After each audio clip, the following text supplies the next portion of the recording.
Hello, YouTube. I wanted to include you guys in a journey I'm taking right now.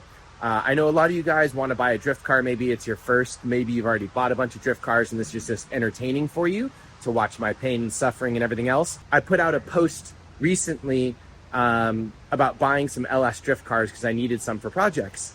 And normally when you're buying cars, you go through like Craigslist or Facebook Marketplace. There's a drift car like Facebook group thing. There's lots of different ways to buy cars, but an effective way is to use your friend network as well. So if you guys want to buy a drift car, you can go through all those different ways and look, but then you kind of want to use your trusted friend source if you have them or other people around you to utilize like, I guess you could say like a trust network of people that are close to you that maybe you could pre-drive the cars in advance before you buy them so you don't have to travel too far. Because it can be, my range of scope was like the entire nation buying these cars. But anyways, I don't know where they all are right now. But the one we're going to talk about today is I was searching all the Facebook groups and Marketplace and Craigslist is dead now. All these places for an LS S14. And a bunch of people are contacting me. I was looking at some comp cars from over on the East Coast, some stuff on the West Coast. And eventually one of my friends, and I was trying to be patient about it, Zach Mitchmore contacted me. He's like, hey, Aaron, I have an LS 240 you should look at. He's local. He's about 45 minutes away. So I was like, bring it on over. I'd bought a previous car from him and it was a great car.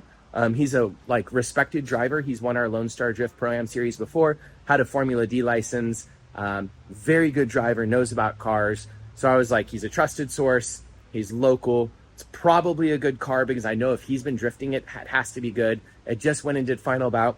It looks cool in pictures. So I told him to come over. I looked at the pictures and stuff beforehand, and the thing looked way better in pictures than when he showed up. Obviously, he was showing me pictures from a long time ago. He shows up, the car's on rad wheels. Still looks pretty good, but it's pretty beat. And he immediately comes up with the price. The price wasn't really going to work for either of us. I guess it worked for him, but wasn't going to work for me. So we sat down and we negotiated for a while. We went and test drove the car. The car was kind of a basket case. It was making, he said it made like 400 wheel. It clearly was just making like 350 wheel maybe, if that. And it was very inconsistent with the way it put down power. The car eventually didn't come with the wheels that it was like on because we negotiated the price down, which sucks because that's an old trick with like cars is you put cool wheels on it and then you sell it, and you sell it for what you want, but like bring your own wheels kind of thing. So the people get visually attached to the car on the cool wheels and all this stuff, but then they don't get the cool wheels. So then they put their cheap wheels on it and then the car is not as cool anymore. But anyways, I kind of slowly get the idea of what the car is. I'm not sure if the motor's super good because it blew up and some friends of ours put it back together in a garage. It wasn't through a real machine shop or anything like that. So that's kind of suspect. So I was like, maybe the motor's junk. Maybe I'll put an LS3 in it, but it comes with a lot of swap parts. It's a good car. So we negotiate a price and I take it. I know the thing might need an engine. I know it needs a battery. I know it needs new wheels, new tires.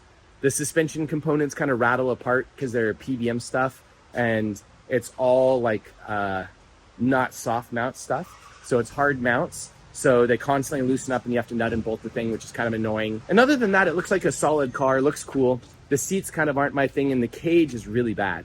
He told me it had a cage when it was coming over and then I realized it's like not a great cage and probably needs to be cut out.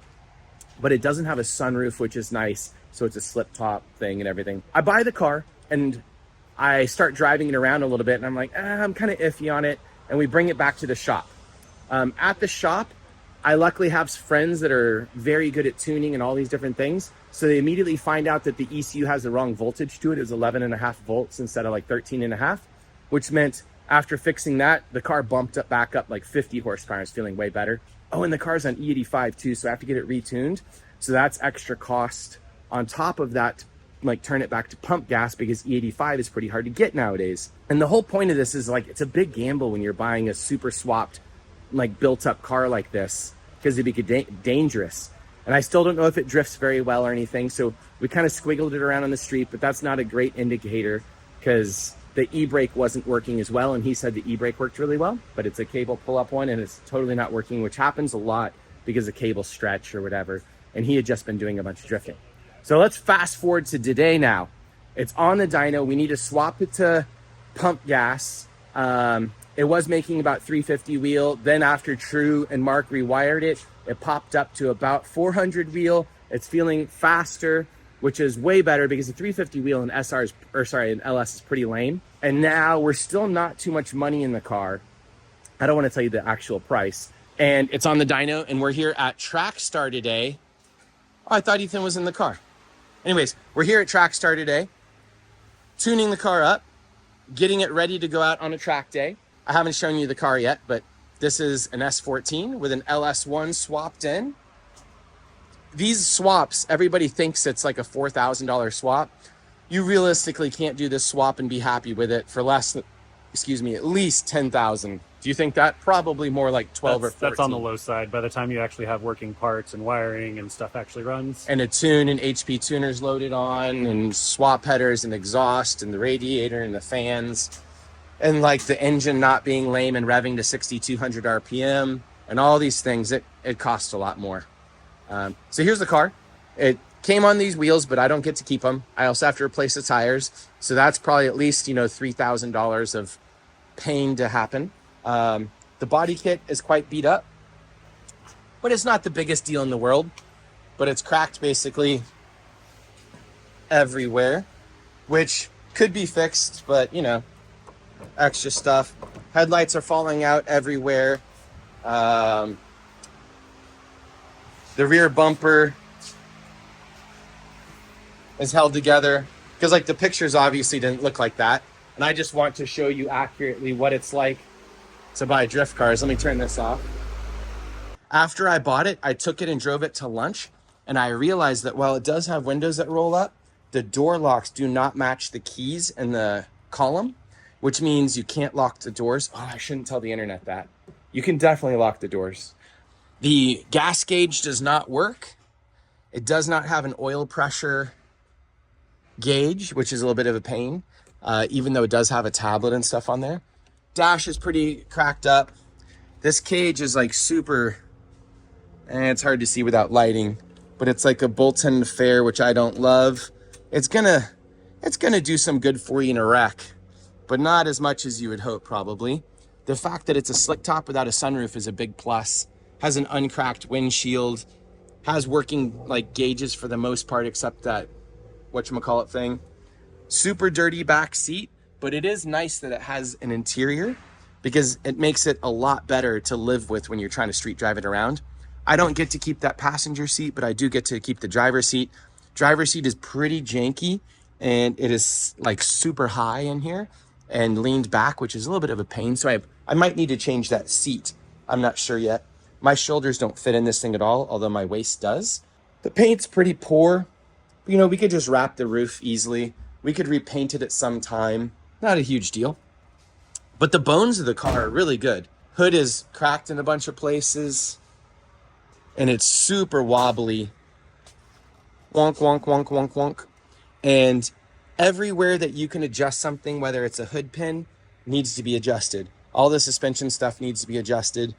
Hood pins, bodywork, seats, literally everything. Didn't have a seat belt on this side, which is a little bit of a pain. And all that stuff really adds up. And then once you get over here, little things that get expensive too, it has offset rack spacers. So we're gonna need to move the rack. It probably drifts pretty well on this angle kit. These angle kits are pretty good on the S chassis. They just loosen up a lot, which is a pain. It does have a cool oil pan, which is good. Motor has an AccuSump. We normally don't run them anymore, but there's no reason to pull it off if it's on here.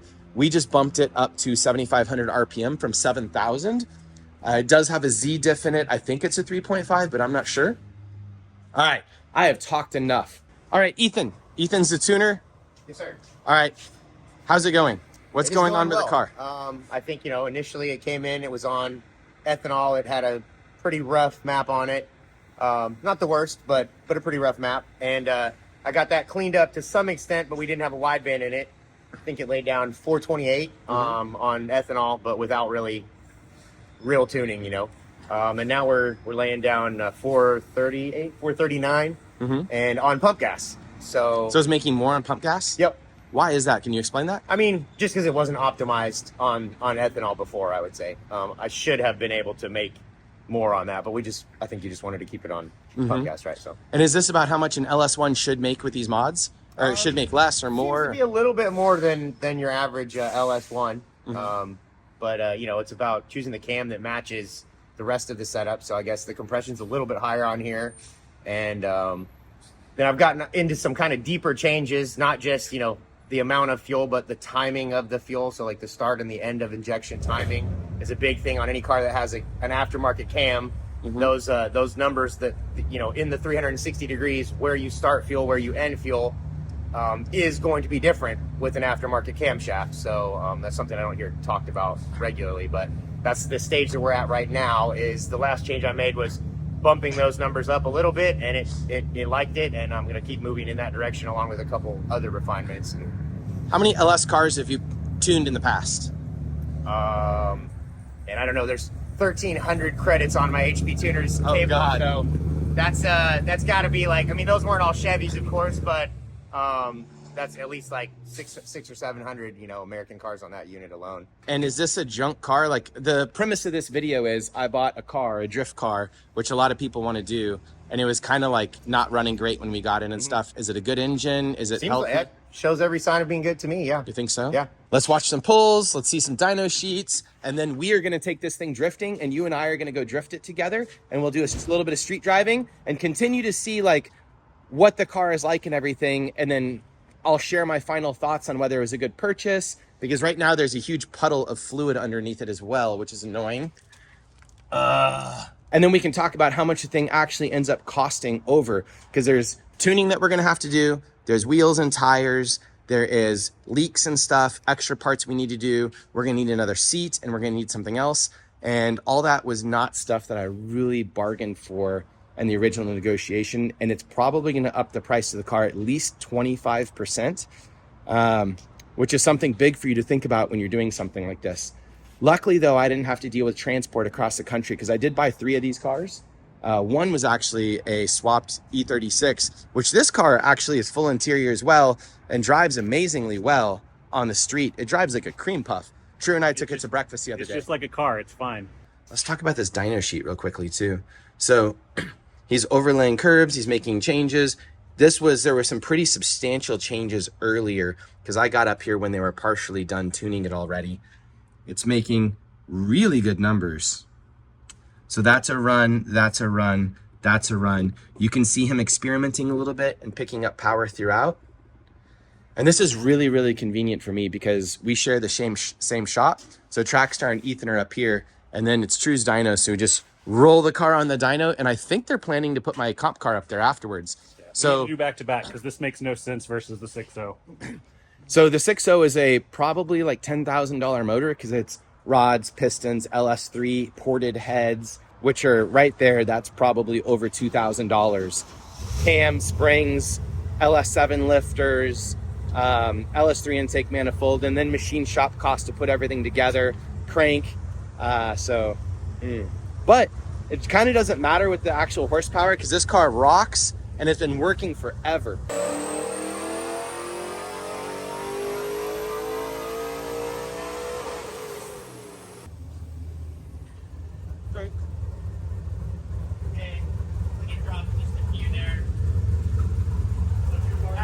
Yeah, I was taking the injection boundary and moved it a little bit further, and it looks like I already kind of settled on perhaps the appropriate spot on the prior run.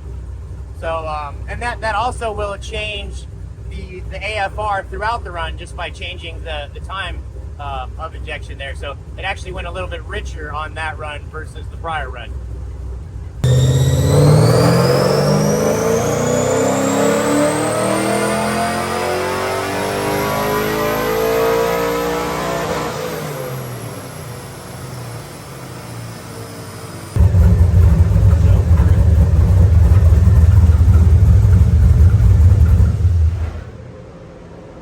So how do you decide when you're done?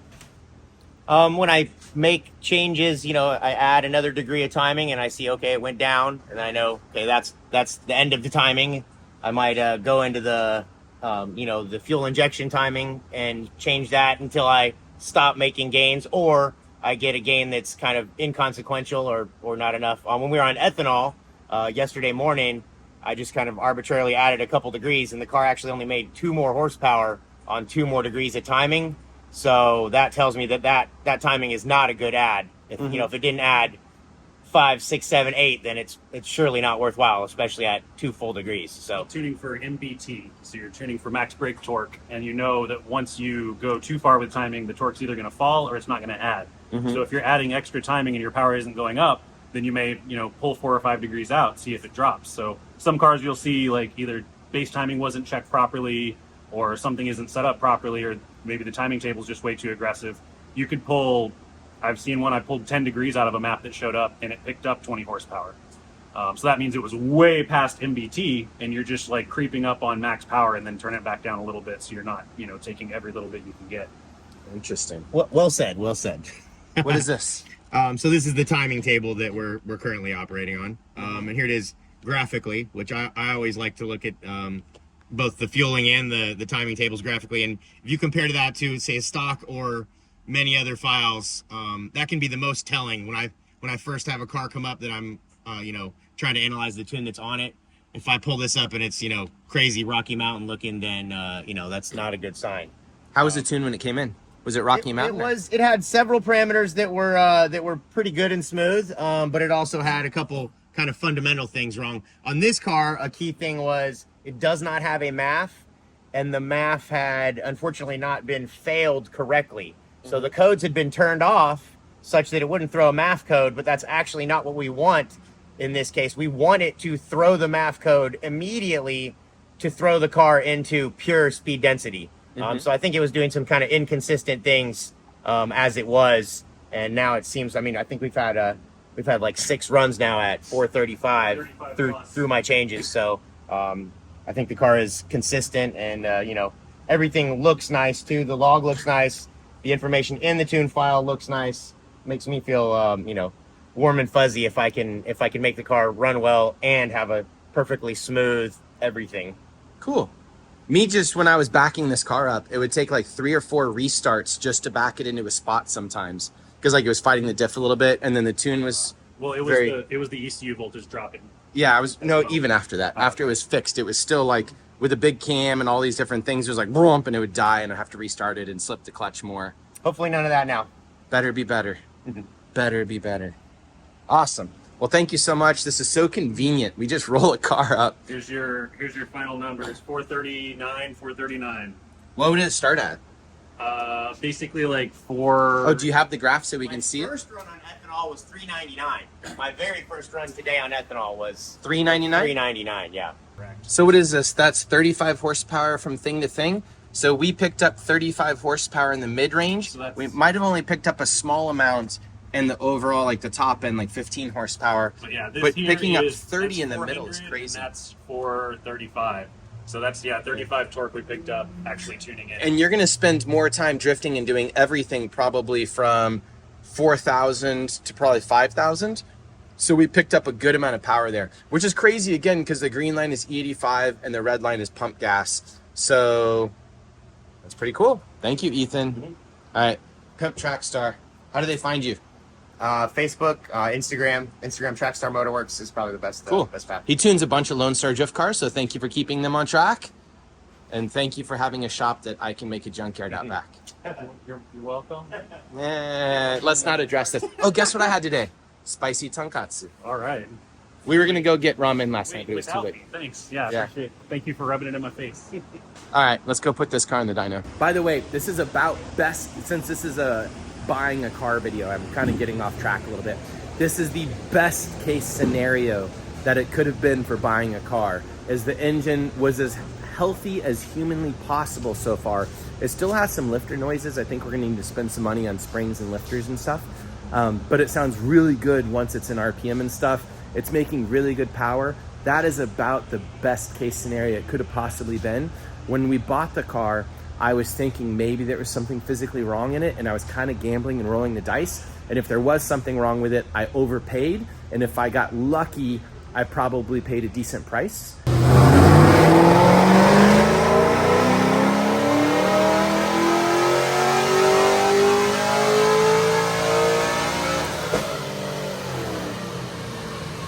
This is to get a baseline to see what that other car is this one's rad. That's not a real number. That's the real number. Oh. Dang it. That was with the little spiky things. That's real number.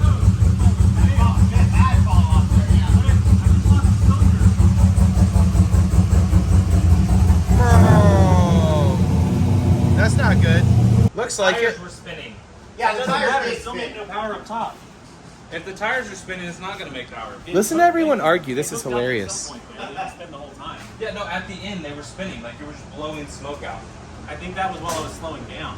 No. No, it was when you were on power. There was definitely on tires. power. Okay, well, did you tighten me down some? Do you want to air Well, the tires I was up? thinking about air them up. Yeah, let's air them up. Yeah.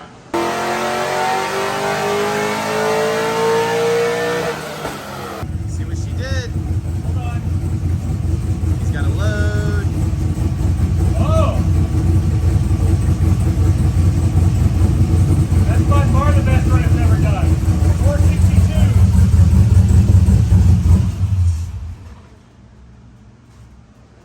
That was from airing up the tires. It made 40 wheel difference when we aired up the We're at tires. 10 psi, so like, yeah. That's- Less than 10, the gauge only reads. That's very interesting. Is that what the smoke So we've means? only ever tested this car at like super low air pressure, I guess, especially no, it wasn't just that. Like, we tested many different times, and it never made over like 415 wheel. yeah. But now it suddenly makes 460. I mean, maybe it's always had super low tire pressure because it's your comp car and you're doing like cheater air pressures. I don't know. That was like below 10 psi. I'm pretty sure we've done it at like normal tire pressure though, like at least 25 to 30. We're looking at so many graphs, I'm getting confused. There you go. So the red one is now the good feeling car, and the green one is this car. The red one is good feeling, and the green one is this car, which still is crazy that this car is bigger displacement, all these other things, and the good feeling car is making more torque down low, and then this takes off up here. That's the opposite of, well, not the opposite. This car should make more power everywhere. That is so weird. So the Zinky is the red one, and this comp car is the green one. Basically just giving up a little bit there and taking a little bit there. Good job, car. You finally made some decent horsepower. So everybody up here is a car person. True never leaves anything well enough alone. Mark will. Mark doesn't want to work on anything unless he's made, but True will keep going on stuff forever. And then Ethan was doing the same thing just now. He was changing things and messing with my car, the comp car. This car used to make like 380 something, and we were always like, why does this car make so little? We then changed some things and changed the plugs one day, and it put down like 415. It got dynoed like half a dozen times, I feel like. Never No. made more than... Well, that's just like individual separate times. I went through and literally turned off each cylinder to try and figure out, like, are we missing one cylinder, or like, is one cylinder weak? I went through and measured, like, literally turning off each cylinder to see how much contribution each cylinder had to the total power, and all of them were equal. Like, it has good compression, it has good blow by, like no leak down. There's nothing wrong with the motor, but it never made any power. So you go ahead. Oh, so anyways, Ethan jumped in the car and just started tuning because that's what he does, and we have a camera on him. I think this is the motivator. If we put cameras on people, they just start working. That's not what happened. Part of this had to be like the tires have never been aired up. Like, we've always been on your comp pressures. And then maybe it was hot the days we were dynoing it. But we went from, without touching anything, like 415 to the first pull that we actually did after airing up the tires was 437 torque, 463 horsepower. And that's that red line. And then Ethan is tweaking on the timing a little bit. And we're adding a little bit more to it. So 483 horsepower, 448 torque was the most recent number in green right here. But this is...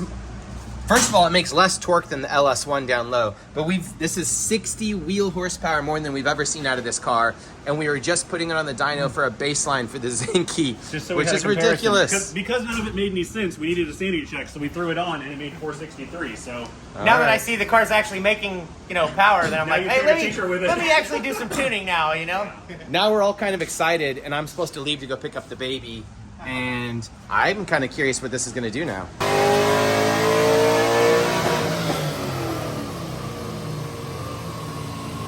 So he just screwed with things though, and the red was an earlier run at 460, but we picked up, what is that? Probably about 25 wheel torque throughout 2800 over to somewhere around 4100. And then that is a big difference in there, which is really nice for drivability on track. All right, so I had one final test I wanted to do. We were making 450 torque and 481 horsepower, actually 482. So here's the current graph and the number on bottom. So the blue graph is the Aaron's Comp S14. But the very first pull that we did, the tires were at his comp pressures were like 11, 12 PSI, probably maybe 15 PSI hot. But on the dyno, we were under 10. So we had a little bit too much wheel spin, so we were losing quite a lot of power. I'll take a shot of that so Aaron can have it. But anyway, I just aired them back down to right at about 10 PSI. So I'm gonna do a rip and see if it loses any power. Okay, so not exactly what we expected, but it did have some losses. So the only difference between these two pulls at 450 and 481 versus 471, the lower number here, I dropped the tire pressure from about 25 PSI to just under 10. And I did get a little bit of wheel spin, but for the most part it was hooked up. This top end is just losses from just extra rolling resistance.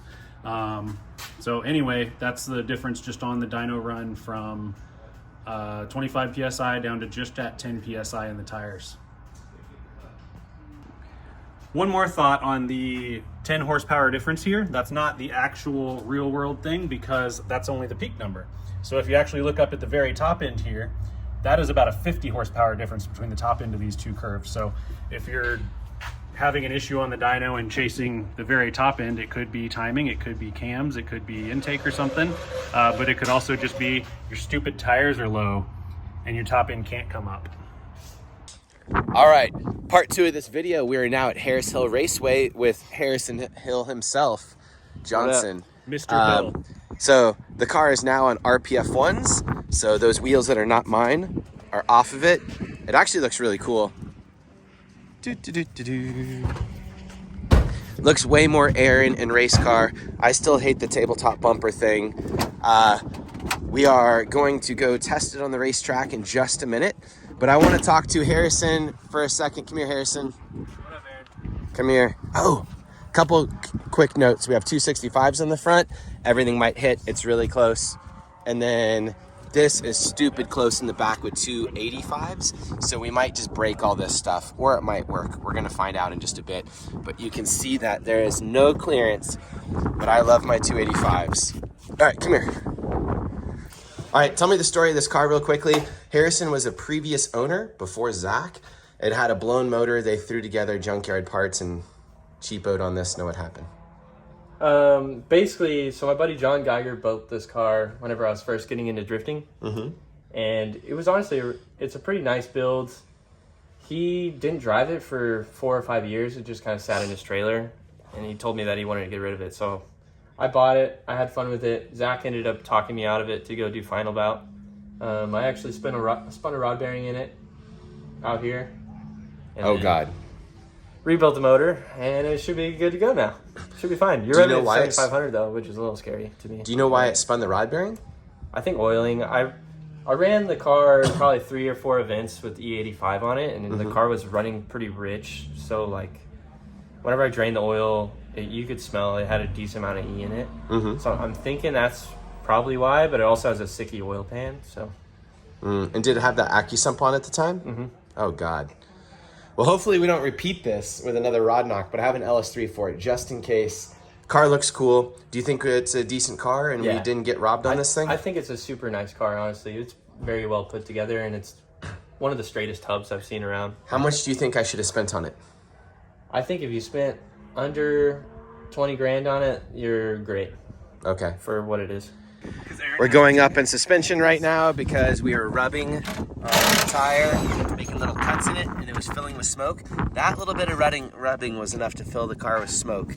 We didn't even make it around one lap. Just turning, not even drifting, doing anything. He's popping the coilover off, raising the car up.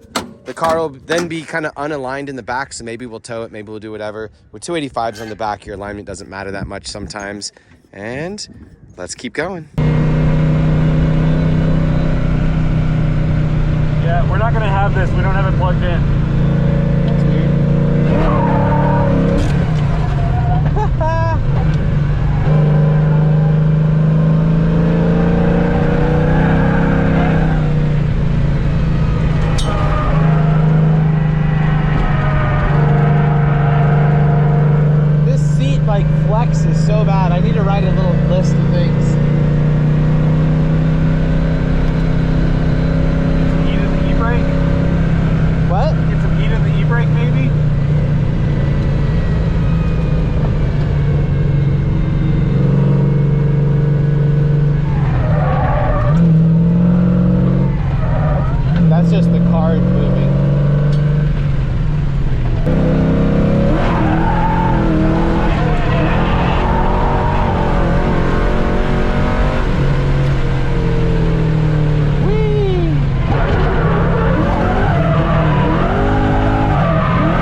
the car is pushing oil all over the place.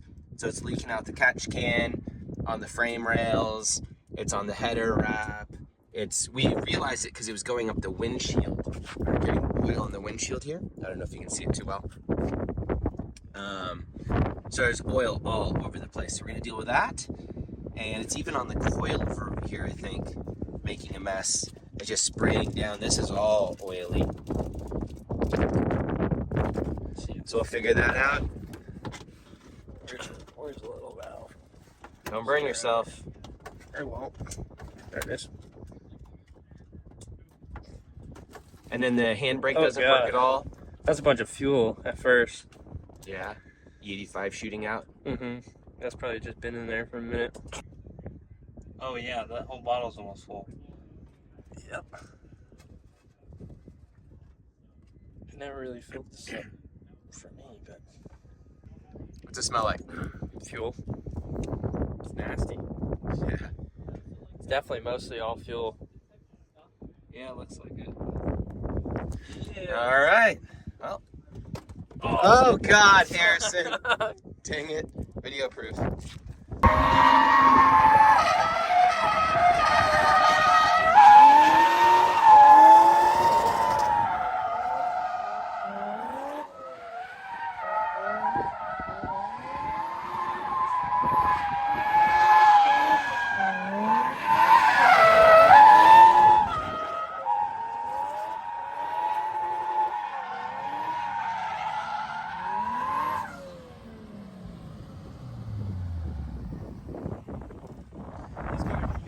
What's better for drifting? A 240 with a V8 or a 1J JZX? 240, but this thing's more fun. That's it. I heard it.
And I think let's end out this video right here. This car works pretty well for especially just a drift car that we bought. Could have been way worse than this. It's pretty darn good. Has some little teething pains. It pumped out 2 different liters of oil. One was super E85 soaked, complete disaster. The other one was pretty darn clean. Could have been because we, 1, hadn't emptied the oil catch can before we started, and then 2, maybe we overfilled the AccuSump a little bit when we did the oil change, but the car's pretty good. We're gonna add a dual caliper hydro setup, maybe adjust the suspension a bunch and continue refining the car. I'm happy with it. I appreciate my friend Zach selling me the car. It's a good car. Hope to keep it in the Lone Star Drift family. Hope you guys enjoyed watching this process and kind of understand how much work and effort it can be to get a car like this sorted, how much money it can be just to go test it, to trailer it around, deal with it, raise the car. Suddenly it doesn't look quite as cool because it's higher up than when we started or on different wheels or all these different things. We can lower it back down, but we wanted to get this test day done. All that kind of stuff. It's just interesting, and like a lot of you guys probably haven't done this before. Maybe you have and you find this kind of thing interesting as we're a disaster, rolling disaster, just trying to make stuff work. So thank you so much. Please have a great day. That's all. Bye.